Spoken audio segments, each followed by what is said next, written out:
መድፈኞቹ ነገ ድል ማድረግ ከቻሉ የእንግሊዝ ፕሪሚየር ሊግ መሪ መሆን ይችላሉ። አሰልጣኝ ሚኬል አርቴታም ከነገው ተጠባቂ የዌስትሃም ጨዋታ በፊት ጋዜጣዊ መግለጫቸውን አድርገዋል። ስለ ጁሪየን ቲምበር የተሰማው መረጃ በርካታ የአርሰናል ደጋፊዎችን እያስደሰተ ይገኛል። በጉዳት ላይ ስላለው አዲሱ ፈራሚ ፔሮ ሂንካፔ፣ ስለ ካይ ሃቨርት እንደዚሁም ደግሞ አርቴታ ነገ በአርሰናል ቤት ስለሚያደርጉት 300ኛ የአርሰናል ጨዋታቸው የሰጡትን መግለጫ ወደ እናንተ በአማረ መልኩ አቀርባለሁ። ስለ ጋብሪኤል ጄሱስ፣ ስለ ሃቨርትና ማዱኬ ጉዳትም የምነግራችሁና የተሰማ መረጃ አለ። አብርሃም ፍቅሬ ነኝ፣ አብራችሁኝ ቆዩ። እንግዲህ መድፈኞቹ የዘንድሮን የውድድር ዓመት እጅግ በተጠናከረና ምርጥ በሚባል ሁኔታ ጀምረዋል። በተለይም በዘንድሮ የውድድር ዓመት ከሊቨርፑል ሽንፈት በኋላ በድልና አቻ በመውጣት ከሲቲ ጋር ብቻ ነው አቻ የተለዩት። ሌላውን በሙሉ ድል አድርገው በጥሩ ወጥ አቋም ላይ ነው የሚገኙት። አርሰናል ታዲያ ነገ 11 ሰዓት ላይ በሜዳው የለንደን ደርቢውን ዌስትሃም ዩናይትድን ካሸነፈ ሊቨርፑል 1 ሰዓት ተኩል ላይ ጨዋታውን እስኪያደርግ ድረስ አርሰናል የፕሪሚየር ሊጉ መሪ ይሆናል ማለት ነው። እንግዲህ መድፈኞቹ ይህንን እድል ይጠቀሙበታል ወይ? በነገራችን ላይ የብዙዎች ጥያቄ ነው። ምክንያቱም ዌስትሃም ዩናይትድ ወደ ኤምሬትስ መጥቶ በጣም አስቸጋሪ ከሚባሉ ቡድኖች ለአርሰናል ዋነኛው ነው። መድፈኞቹ እንደምታውቁት ባለፈው ዓመት የመጨረሻ ጨዋታቸውን ከዌስትሃም ጋር በሜዳቸው ሲያደርጉ 1-0 ሽንፈት እንደገጠማቸው ይታወቃል። ለዚሁም በዋንጫ ጉዟቸው ላይ ከፍተኛ የሆነ ተጽዕኖ ከነበረው ሽንፈት አንዱ የዌስትሃም ሽንፈት ነው። ይህንን ሽንፈት ታዲያ ለመቀልበስ በሜዳቸው ከዌስትሃም ጋር የሚያደርጉት ጨዋታ በጉጉት ነው የሚጠበቀው። ውድ አድማጭ ተመልካቾቼ አሰልጣኝ ሚኬል አርቴታ ታዲያ ምን አሉ ወደሚለው እንሂድ። አሰልጣኝ ሚኬል አርቴታ ጋዜጣዊ መግለጫቸውን ሲጀምሩ ሂንካፔ ነው የጀመሩት። እንደምታውቁት ከባየር ሊቨርኩሰን አርሰናልን የተቀላቀለው ፔሮ ሂንካፔ ብዙዎቻችን ገና በመድፉ ቤት አልተመለከትነውም። ተጫዋቹ እጅግ ጥራት አላቸው ከሚባሉ በአውሮፓ ከሚገኙ በአሁኑ ሰዓት የተከላካይ ስፍራ ተጫዋቾች ወሳኙ ተጫዋች ነው ማለት እንችላለን። ታዲያ ፔሮ ሂንካፔ ከጉዳቱ እያገገመ ነው የሚመለሰው፣ ግን ቀጣይ ሳምንት የሀገራት ጨዋታ ከተደረገ በኋላ ነው። ከሀገራት ጨዋታዎች በኋላ ፔሮ ሂንካፔ ለቡድናችን ግልጋሎት መስጠት ይጀምራል ሲሉ አሰልጣኝ ሚኬል አርቴታ ሂንካፔ የመመለሻ ጊዜው እንደደረሰም ተናግረዋል ማለት ነው። በሌላ በኩል ስለ ጋብሪኤል ማጋሌሽ ነው ያነሱት። ምክንያቱም እንደምታውቁት ጋብሪኤል ማጋሌሽ የኦሎምፒያኮሱ የአውሮፓ ሻምፒዮንስ ሊግ ጨዋታ ላይ ጉዳት ገጥሞት እንደተቀየረ ይታወሳል። ታዲያ አሰልጣኝ ሚኬል አርቴታ ጋብሪኤል ማጋሌሽ ጉዳቱ አሳሳቢ አይደለም፣ ያው ልምምድ ላይ መመልከትና ማየት አለብን፣ ነገር ግን ስለሱ ብዙም አልተጨነቅንም፣ ምክንያቱም ምንም የሚያስፈራ ጉዳት አልገጠመውም፣ በእርግጠኝነት በነገው ጨዋታ ይሰለፋል ሲሉ አሰልጣኝ ሚኬል አርቴታ ተናግረዋል ማለት ነው። በሌላ በኩል በጉዳት ላይ ስለሚገኙት ጋብሪኤል ሄሱስ፣ ሃቨርትና ማዱኬ የተናገሩ ሲሆን ካይ ሃቨርትና ጋብሪኤል ጄሱስ ገና እስከ 2 ወራት ወይም 1 ወራት አካባቢ ከሜዳ እንደሚርቁ ተናግረዋል። ማዱኬም እንደዚሁ በጉዳት ምክንያት ለረጅም ጊዜ ከሜዳ የሚርቅ ተጫዋች ነው። ከነዚህ ሶስቱ ውጪ ሂንካፔ ለመመለስ ተቃርቧል። ሌላ ደግሞ ሁሉም ተጫዋቾች በመልካም ጤንነት ላይ ይገኛሉ ሲሉ ተናግረዋል። በነገራችን ላይ አርሰናል ቤት አሁን ላይ እንደ ማርቲን ኦዲጋርድ፣ እንደ ቡካዮ ሳካ፣ ዲክላን ራይስ፣ ዙቤሜንዲ የመሳሰሉ ተጫዋቾች ጁሪየን ቲምበርን ጨምሮ በአስደናቂ አቋም ላይ መገኘታቸው አሰልጣኝ ሚኬል አርቴታ ጉዳት እንዳያሳስባቸው አድርጓቸዋል። ስለዚህ ቁጭ ብለው በፈለጉት ቦታ የፈለጉትን አይነት ተጫዋች ስለሚያገኙ ጉዳት በአሁኑ ሰዓት ለአርሰናል አሳሳቢ ነው ማለት አይቻልም። ስለ ማዱኬና ስለ ሃቨርት ከተናገሩ በኋላ ደግሞ አሰልጣኝ ሚኬል አርቴታ በአርሰናል ቤት 58% የማሸነፍ ንጻሬ ተሰጥቷቸዋል። ስለዚህ ምን ታስባላችሁ ተብለው ተጠይቀው ነበር አርቴታ። እሳቸውም በከፍተኛ የአሸናፊነት መጠን እንኳን ዋና ዋንጫዎችን አላሸነፍንም፣ ይህ ደረጃችንን በደንብ ይነግረናል። እናም ያለንበት ደረጃ በቂ አይደለም። ማሸነፍ ጥሩ ነው፣ ነገር ግን ዋንጫ ከሌለ ጥቅም የለውም። አሁን የምፈልገው ዋንጫ ነው፣ የማሸነፍ ንጻሬ አይደለም ሲሉ አሰልጣኝ ሚኬል አርቴታ ተናግረዋል ማለት ነው። አርቴታ ስለ ማይልስ ሉዊስ ስኬሊ ሲናገሩ ደግሞ ስኬሊ የሚፈልገውን ደቂቃ አልተጫወተም፣ ነገር ግን በሱና በብሔራዊ ቡድኑ ፕሮፌሽናል ነው፣ ሁሌም በሱ ላይ እምነት መጣል እንችላለን። እሱን በሻምፒዮንስ ሊግ ላይ ተመልክተነዋል፣ እናም በጥሩ ሁኔታ መጫወት ችሏል። ሉዊስ ስኬሊ አሁንም የመጫወቻ ጊዜ ያገኛል ብዬ ተስፋ አድርጋለሁ።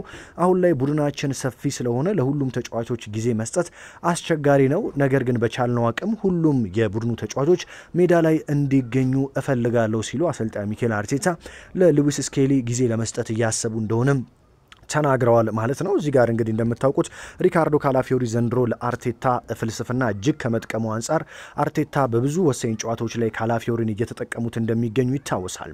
ስለ ጁሪየን ቲምበር ተናግረዋል። የጁሪየን ቲምበር እንግዲህ ዛሬ አስደሳቹ መረጃ ምንድነው?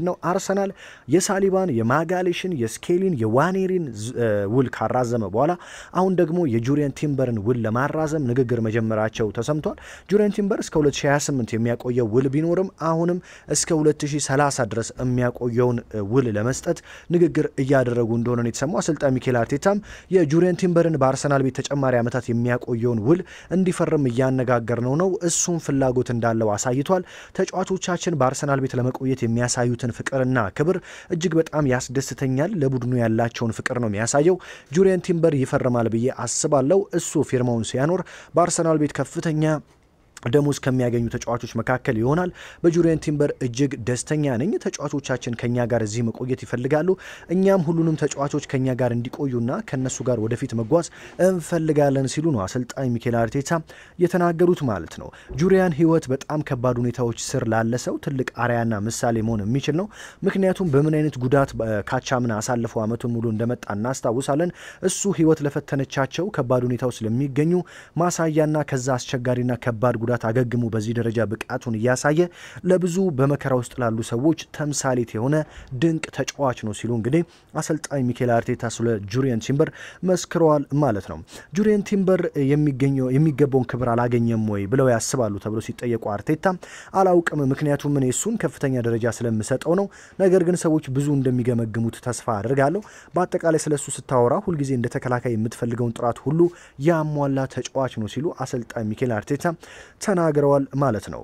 አርቴታ ስለ ሳካ ተናግረዋል። ሳካ ባለፈ እንደምታውቁት በማርቲኔሊ በኩል ነበረ ቦታ ቀይሮ የተጫወተው። ታዲያ ስለ ሳካ ሲናገሩ በቡካዮ ሳካ በመጨረሻዎቹ ደቂቃዎች ላይ በሁለት የተለያዩ ምክንያቶች ቦታውን እንዲቀይር ወስነን ነበረ። በዛ በኩል በተፈጥሯዊ ተስማሚ እግሩ ይሆናል። እናም የተከላካይ ተመላላሽ ተጫዋቾቻቸውን ገፍተው ከሚጫወቱ ቡድኖች ጋር ሲሆን ሰፊ ክፍተት ስላለ ትልቅ እድል ነው። ለዛም ነው እሱን በዛ በኩል ያጫወትኩት።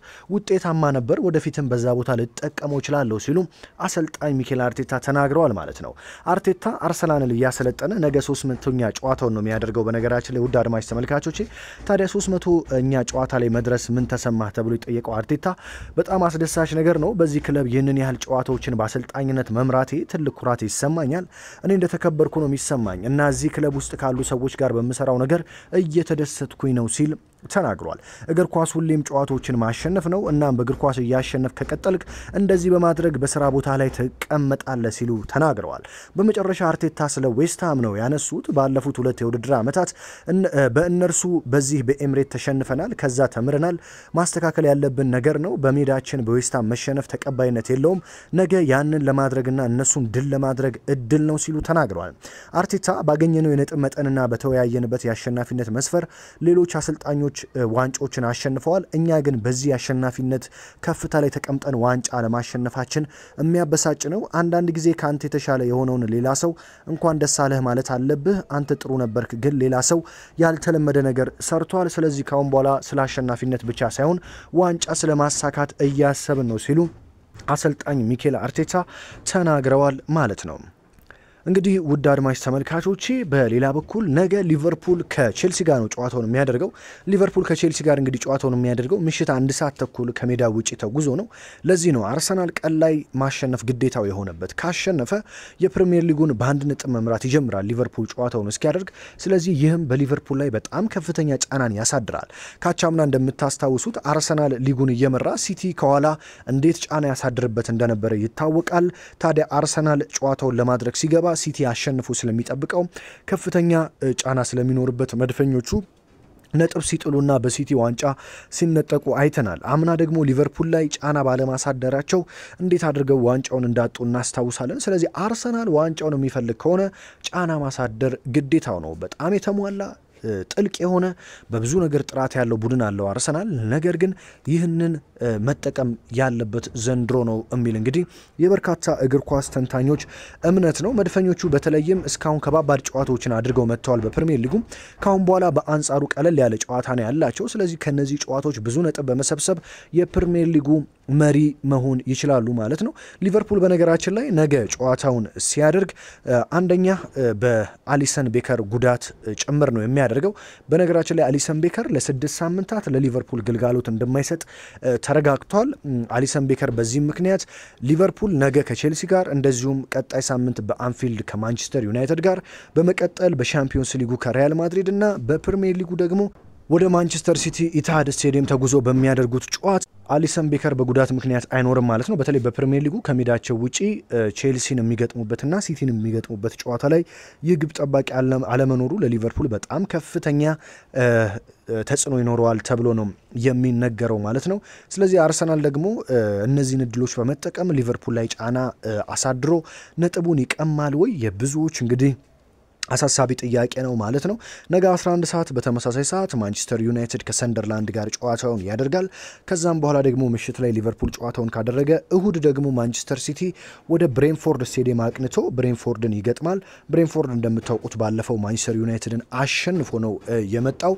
ማንቸስተር ሲቲም በርንሌን በፕሪሚየር ሊጉ 5-1 በአውሮፓ ሻምፒዮንስ ሊግ ደግሞ ሁለት አቻ ውጤትን ይዞ ነው የመጣው። ስለዚህ እነዚህ ጨዋታዎች የሳምንቱ ተጠባቂ ጨዋታዎች ናቸው ማለት ነው። እንግዲህ ውድ አድማጭ ተመልካቾች አርሰናል የእውነት ጫናውን አሳድረው ዘንድሮ ዋንጫውን ያነሳዋል ብላችሁ ታስባላችሁ? ነገ ምን አይነት ውጤት ትጠብቃላችሁ? ሊቨርፑል ከቼልሲስ ምን የሚፈጠር ይመስላችኋል? ሀሳብ አስተያየታችሁን ኮመንት ላይ አስቀምጡልኝ። ሁልጊዜ ኮመንት ላይ ሀሳባችሁን ስለምትሰጡኝ፣ ላይክ ሰብስክራይብ ስለምታደርጉ ከልብ ነው የማመሰግነው። ቻናላችን ከ20 ሺህ በላይ ተከታዮችን አፍርቶ ተወዳጅነትን አትርፏል። ስለዚህም ከልብ ላመሰግናችሁ እወዳለሁ። በየዕለቱ ወሳኝ ስፖርታዊ መረጃዎችን በዚህ ቻናል ማግኘት ትችላላችሁ። ይህ ቻናል እንግዲህ በስፋት የአርሰናልን መረጃዎች ነው የሚያደርሰው። ሁለተኛው ቻናሌ ደግሞ የሁሉንም ቡድኖች መረጃ ያደርሳል። እሱን እንግዲህ በጣም ብዙዎች እየተቀላቀሉ ነው። እናንተም ፖስት ያደረግኩት ስር ገብታችሁ ሊንኩ አለ ላችሁ እዛ ላይ በመግባት ሰብስክራይብ በማድረግ የሁሉንም ቡድኖች መረጃ ማግኘት እንደምትችሉ ልነግራችሁ እወዳለሁ። በሌላ መረጃ በሌላ ጥንክር እስከምንገናኝ ታዲያ በያላችሁበት ሁሉ ሰላም ተመኘሁላችሁ። መልካም ጊዜ